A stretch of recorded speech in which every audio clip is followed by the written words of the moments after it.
Uni Eropa kembali menunjukkan dukungan besarnya kepada Ukraina.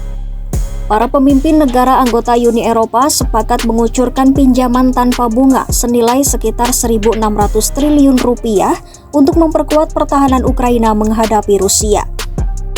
Kesepakatan ini dicapai setelah perundingan panjang yang berlangsung hingga larut malam dalam konferensi tingkat tinggi Uni Eropa.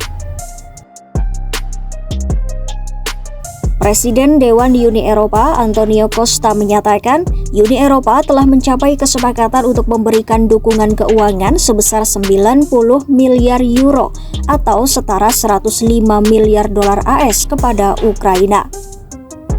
Dana tersebut akan digunakan untuk kebutuhan militer dan ekonomi Ukraina selama periode 2 tahun ke depan, yaitu 2026 hingga 2027.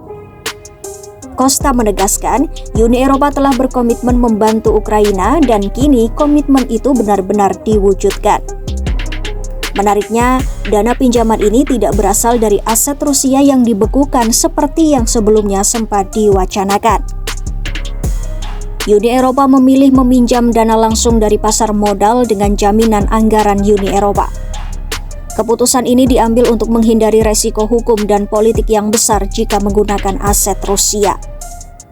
Meski begitu, pembahasan soal pemanfaatan aset Bank Sentral Rusia masih akan terus dilanjutkan di tingkat Uni Eropa dan Parlemen Eropa. Dalam kesepakatan ini, Uni Eropa juga memastikan bahwa beberapa negara seperti Hongaria, Slovakia, dan Republik Ceko tidak akan dibebani kewajiban keuangan. Negara-negara tersebut sejak awal menyatakan keberatan untuk terlibat langsung dalam pembiayaan Ukraina. Namun secara keseluruhan, Uni Eropa menilai keputusan ini tetap mencerminkan persatuan blok dalam menghadapi konflik Rusia-Ukraina. Ukraina belum diwajibkan langsung membayar kembali pinjaman tersebut. Pembayaran baru akan dilakukan setelah Ukraina menerima ganti rugi perang dari Rusia. Hingga saat itu, aset Rusia yang dibekukan tetap tidak bisa digunakan. Namun, Uni Eropa memiliki hak untuk memanfaatkannya jika diperlukan guna menutup pinjaman.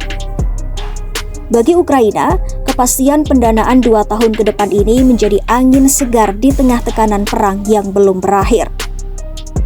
Salah satu tantangan terbesar dalam rencana pendanaan ini adalah posisi Belgia. Sekitar 185 miliar euro aset Rusia yang dibekukan disimpan di negara tersebut. Belgia khawatir menghadapi gugatan hukum dan pembalasan finansial dari Moskwa jika aset Rusia digunakan secara langsung. Karena itu, Belgia meminta jaminan penuh dari negara-negara Uni Eropa lainnya sebelum menyetujui langkah apapun. Akhirnya, opsi pinjaman dari pasar modal dipilih untuk menghindari perpecahan di internal Uni Eropa. Langkah Uni Eropa ini tetap beresiko memicu ketegangan baru dengan Rusia. Bank Sentral Rusia telah menyatakan siap menempuh jalur hukum dan menyita aset asing di Rusia jika asetnya digunakan untuk mendanai Ukraina. Sejumlah analis menilai, Moskwa bisa melihat langkah Uni Eropa ini sebagai awal perang finansial yang berpotensi memperluas konflik ke ranah ekonomi global. Iya, dengan pinjaman senilai 1.600 triliun rupiah ini, Uni Eropa menegaskan posisinya sebagai salah satu pendukung utama Ukraina. Namun di lain sisi, keputusan tersebut juga membuka babak baru ketegangan geopolitik dengan Rusia.